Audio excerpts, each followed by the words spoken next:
Boop. Okay. Cool. All right. Apply differentiation in reverse to anti-differentiate. So, got a whole bunch of functions. We don't actually care particularly what functions are. We're just going to serve as a nice example set.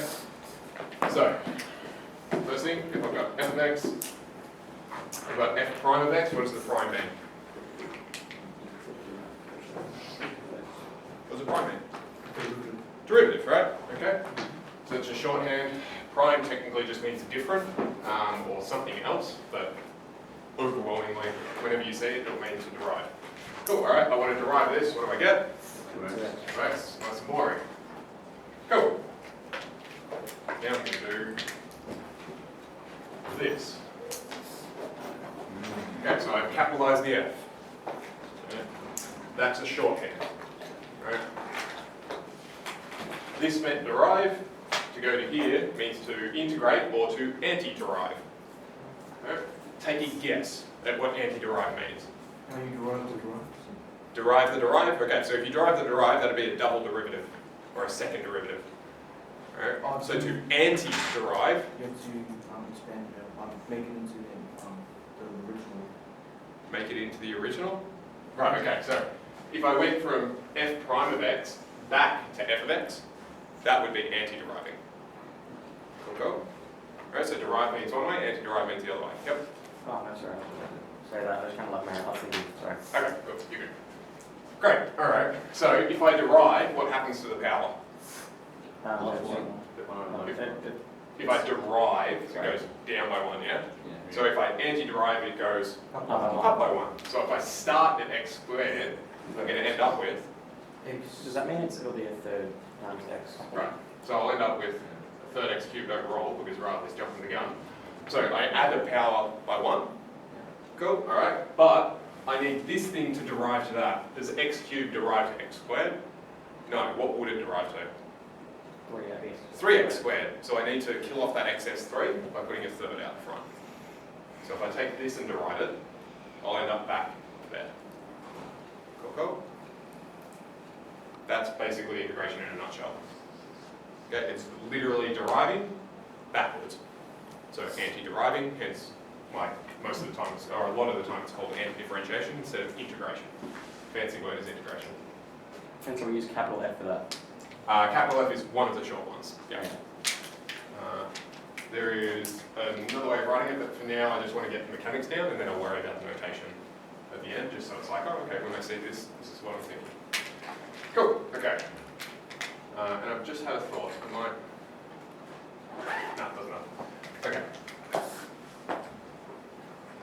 Cool. I want to derive. Actually, let's start rolling some numbers. This should be super easy at this point. 1, 2, 3, 4, 5, 6, 7, 11.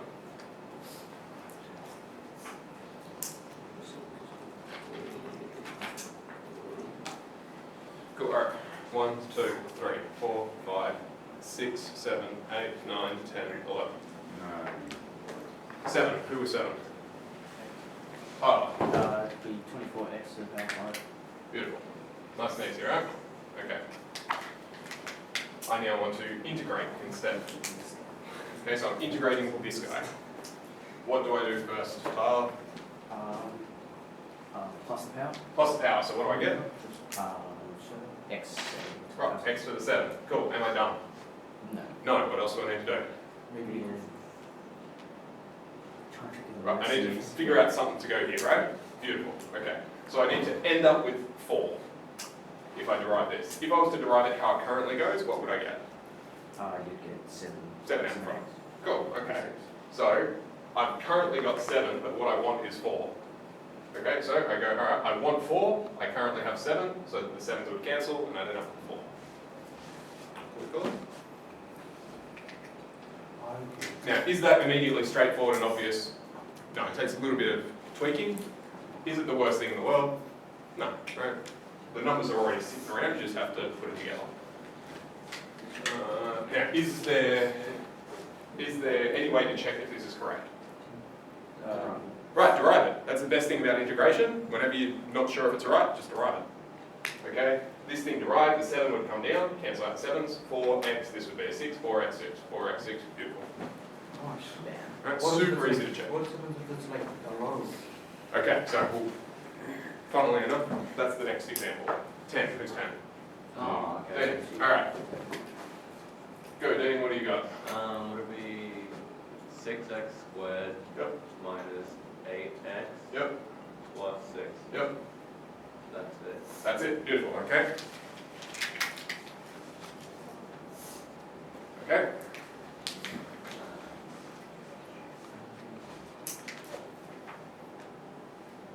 Would it be 2x cubed? so, yeah, this is 2x cubed here. And we want to integrate this. So integrating this would go back to that, so that's true. I want to integrate this. I was looking at the red one on the Yeah, black that's good. Well, at least you were right, yeah, it matched. one. 2 and 3x to the power of 4. Okay, x to the power of 4, and then what did we say? 2 over 3. Okay, think about this. Okay, let's go x to the 4. Like 2 over 4. Okay, 2 over 4. 1 over 2. Right, perfect. So I could say 2 over 4 to cancel that down, but 2 and 4, that simplifies, right? So, in fact, actually, I'll leave that in there and then say this is the same as that. Cool. All right, are we done? No. No? Would it be minus 4 over 3x cubed? Very good. Cool. This one doesn't change, so I'll leave that alone. Oh, well, I think keep doing the derivative as the original one. I don't see the back of it. Yeah, we're going from the black to the grey. And as I was well. wondering why it was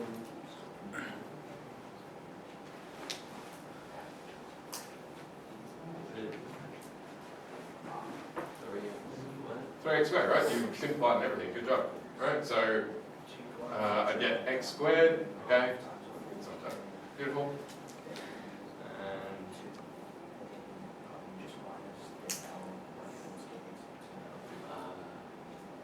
is it minus 8x? Perfect. Good job, Dan. Go. Was this fundamentally any harder than the other two? No, why? It's the same thing repeating itself. Right, you're just doing it section by section, yeah? That's the best thing about linearity of derivatives and integrals. So they both have that property, you can take it bit by bit. Cool. Alright. Does anyone want to have a crack at this? Is it 1 over 6x cubed? 1 over 6x cubed. Wait, Not no. quite, okay, so, well, hang on, first thing first, we need to derive this thing. No, it's all good, it's not. Anyone want to tell me how to derive it? Yep. Oh, is it just 0? Is it just 0? Short answer? No. Hold on. What makes this complicated? It's overall. Okay. Do we know another way to write it? Yes. How else could you write it? X to the plus x to the power of -2. Right. So this is the same as just saying x to the -2. Cool. Does that make it easier to derive? Yes. Okay. What's my derivative?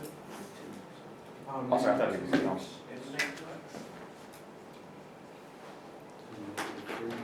So the power of -3. Right. The power of -3 because it has to go down 1. Cool. Okay. Be a bit more conventional. Good. Alright, well.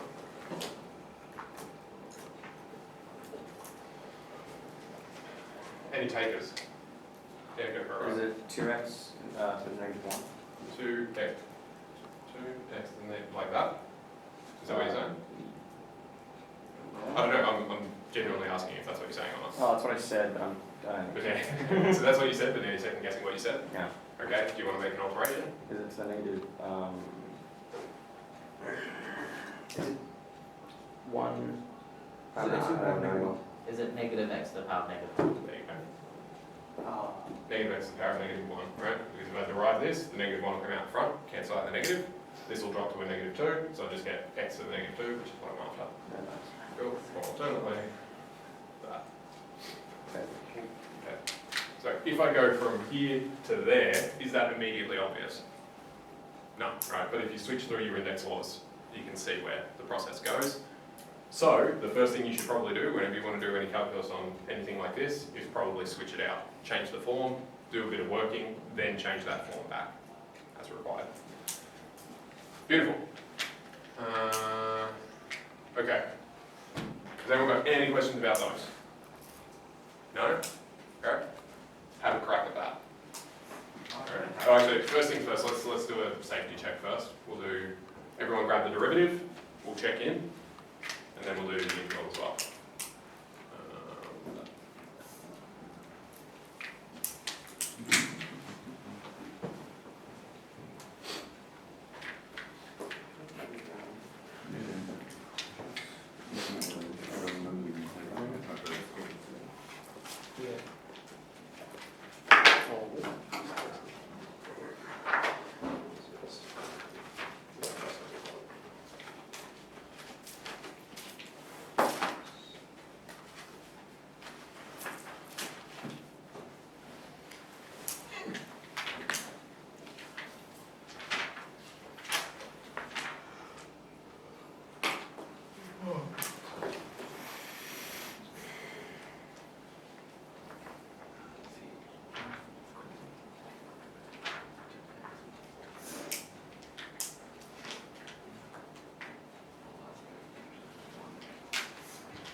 You know that that third one,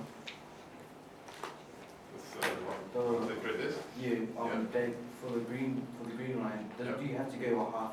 Is that the bottom line? Is that the final answer? As opposed to, As to the second last line? yeah, it's because 6 on 2 simplifies and 2 on 4 simplifies. So you should always simplify whenever you can. Like there's no problem with having this as a line working. In fact, I would probably encourage that because you're less likely to make dumb errors. Trying to simplify as you, like in your head, you can simplify in your head if you want, that's fine. Just, it's one more thing that you're trying to automate at the same time as thinking about something else, and so you just...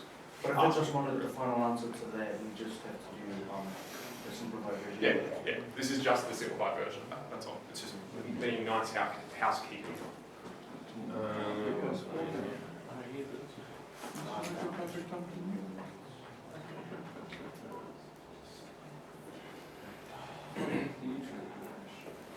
It's a pen. Yeah, Collins. I don't use Collins.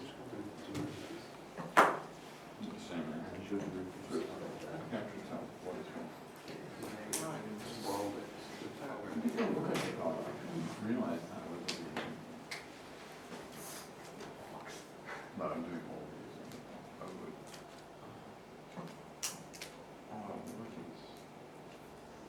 I don't like that. Don't, well, that's just, that's so I don't have to do as much. Okay, let's just double check this, what we got? No, I can do this over 2 lines. So, actually show me an example. Oh, I should have had, put that down 1 space. This is still checking for the lines. This is, just like,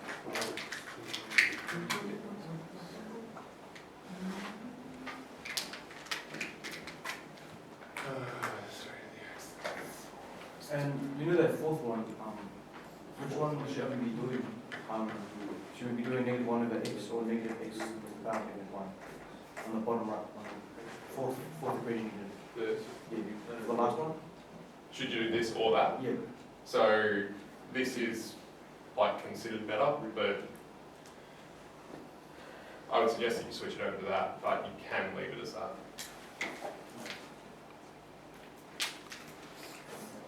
Yeah, it becomes more obvious when you write it like this when things will cancel out. But, yeah. What do we got?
Cool.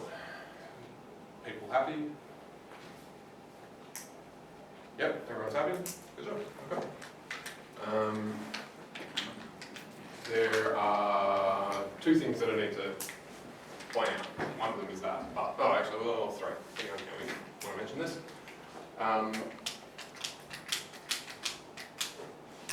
Is cool. I'm now going to say, okay, I take this. If I derive that, I end up back there. Yeah. Cool. What if I do that? If I derive that, I get to the same spot. Oh, So what's to say that it's not like plus What do I 1 do plus 7? Yeah. So this seems to be incomplete somehow because there are multiple ways that I could get back to that. So the thing that we do for that is to say plus c, where c is just some constant. Okay. So whenever you integrate, there should be a plus c on the end.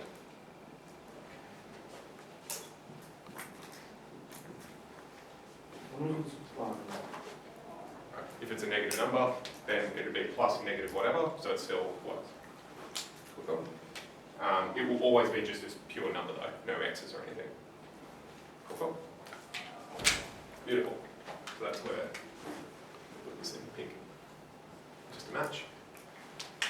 So, if we generalize what we've been doing, we've got x to any power, could be positive or negative, will always equal 1 over the next power up with x to the next power up. Cool. Now, I reckon that is very clunky to try and memorize and whatever. So instead, basically what we've been doing, that's integration. Well, the simple version anyway. Cool. Now, there's a couple of special symbols and stuff in here. So, that was the function we started with.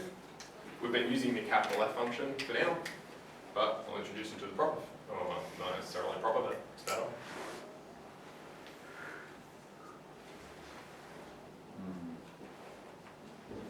Okay. How are you supposed to do that?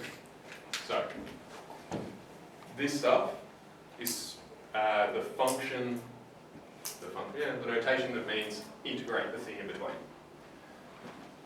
So, this symbol, I don't think you've ever seen before, it's called summa, S-U-M-M-A. Right, that comes from sum, but we don't have to worry about that so much now, we'll do that next time.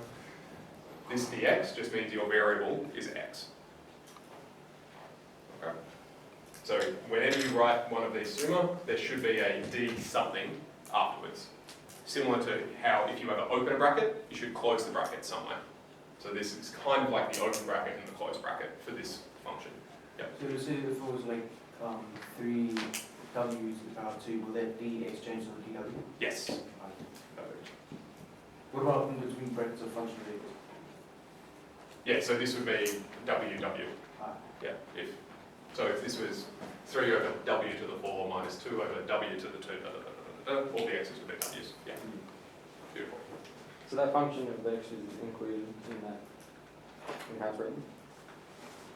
The function of x is included in how it's written. Sorry, that it's included in the, like in between the summa and The dx. Yeah. So So you say, here's what I'm going to do, and I'm going to do it with respect to this variable, and I'm going to do it upon whatever is in here. Okay? So in comparing to this with the the other method, the normal derivative, Yeah.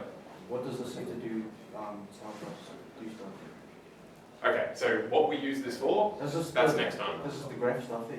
It's got stuff to do with the graph stuff, yes. So we use the derivatives that work on that side, and we use that one, and the other derivatives that work on the left, on the right. No, don't worry about it. We'll do it next time. We're going to get the mechanics of it first, just the basic mechanics. Then next time, we'll find an application for it. Yeah. Because I need to teach you one more thing on top of just the mechanics, that's another mechanical thing, to be able to do something that will first be useful. Right. There's a whole bunch of uses for this, but baby steps, one thing at a time. Cool. So that's the basic rule we've been applying. We've also implicitly done this guy, which says that if you have two functions added together and you're integrating the whole thing, well, that's fine. You can integrate each section separately. which is what we did in this guy and this guy. We had a whole bunch of things and we wanted to integrate it all, but we just looked at it piece by piece. So that's all of this says. If you've got a function adding to, like a function plus another different function, and you want to integrate the whole thing, you integrate it bit by bit. The same thing holds if this is a minus, by the way. Alright, so for pluses and minuses, you can integrate bit by bit. Cool. The last bit is if you've got something multiplying, right, you can worry about that multiple afterwards. So you can essentially take the multiple out front. So you can integrate with the multiple in there if you want, or you can take the multiple out, integrate that, and then multiply afterwards. Either way, it doesn't make a difference. Scalar multiplication. Things that I will tell you to worry about.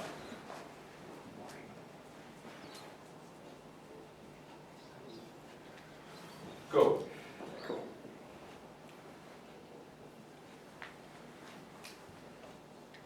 So, if you want to integrate two functions multiplying by each other, there's no straightforward rule for that necessarily. That generalizes nicely. So we can't do that. Just like with derivatives, if you've got a function times by another function, right, so far, I haven't taught you a way of doing that. Okay, you have to expand it out. Cool. And similar story with divide as well.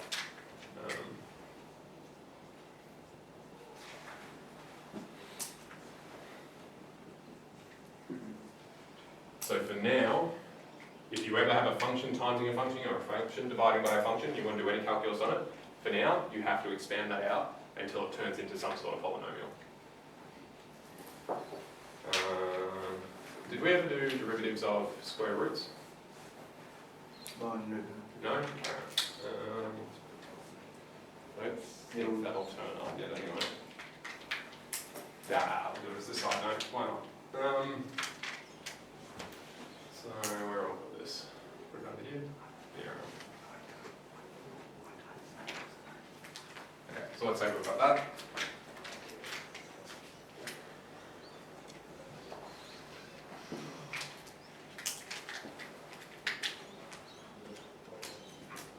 Okay, any takers on what you want to do?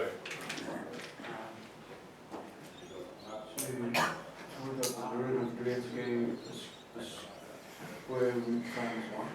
Square root times 1? Or square root of 1. Square root of 1.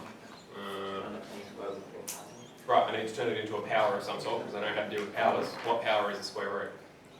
Half. So this is the same as that. Cool, alright, can I derive that now? Yeah, okay. What do I get?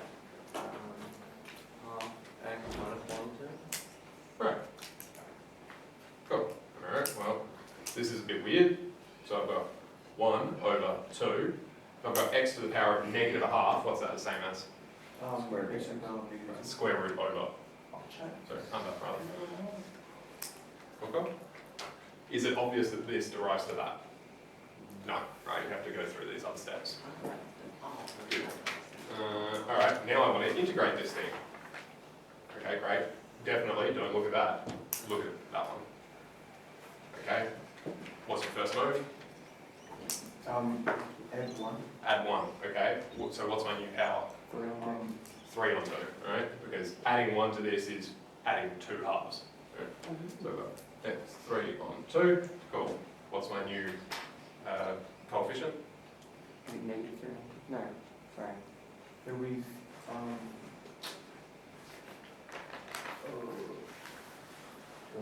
2 on 3.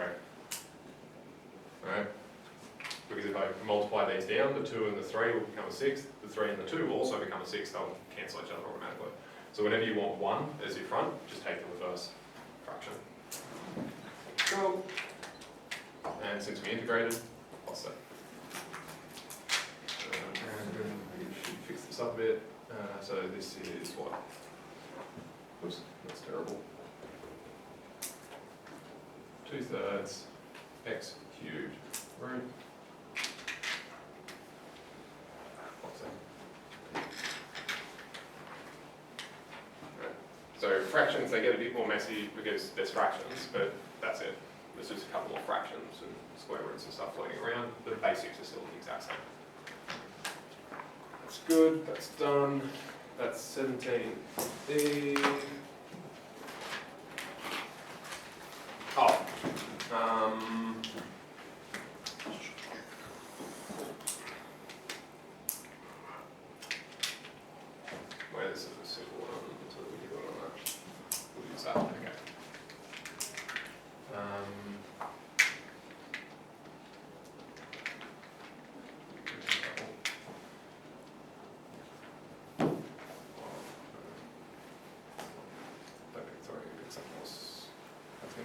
big otherwise. We'll pick 2.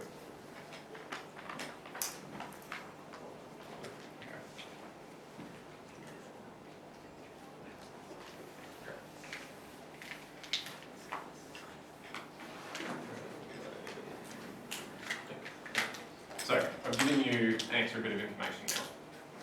So we've found capital F of x, the integral, right? But we've got this plus c on the end, we don't know what c is. So now I've given you another bit of information, okay? When x is 2, y should be 4 for this integral. Okay, so literally, alright, well, that's 4 equals 1/3, that had 2, plus c, great. 4 equals whatever this is.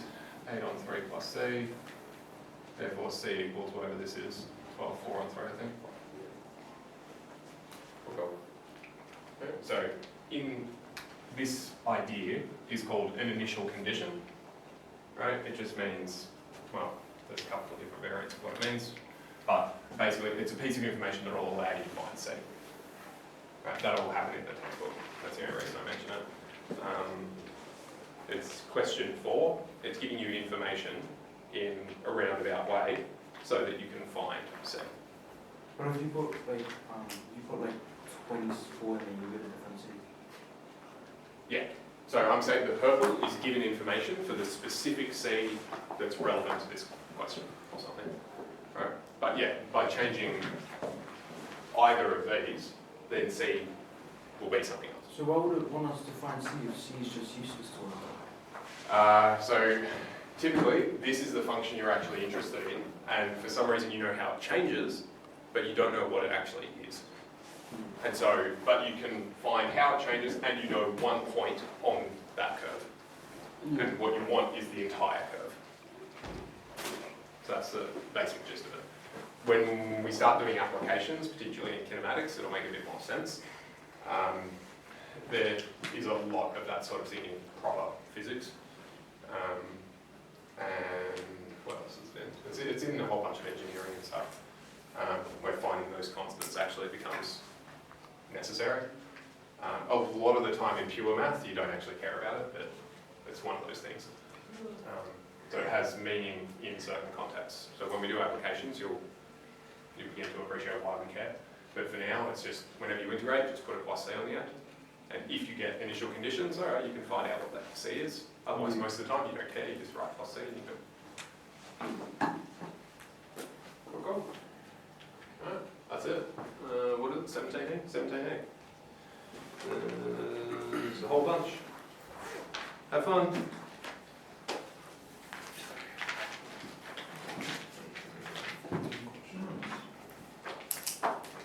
I fully expect you to ask questions, particularly after, well, at question 4 and 10, because it starts switching between all the different notations, which in theory you know, but in practice you're almost certainly going to get confused, which is fine.